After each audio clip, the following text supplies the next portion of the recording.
To fix a declined Visa card, start by understanding why it was declined in the first place.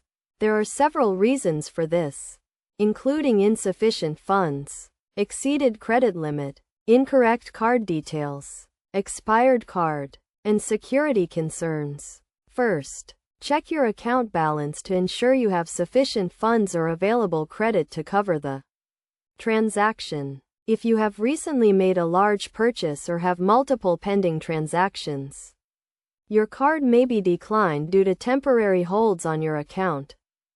Next, verify that your card details are correct, including the card number, expiration date, and security code. A single incorrect digit can cause the transaction to be declined.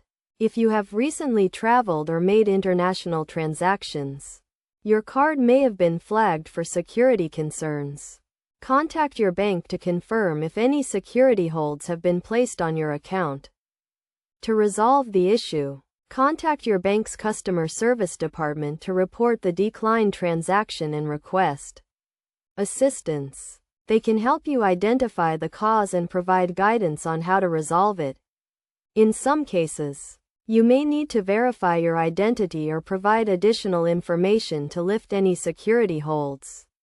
Be prepared to provide your card details, transaction history, and personal identification to facilitate the process. To avoid future declines, regularly review your account activity, keep your card details up to date, and notify your bank of any travel plans or large purchases.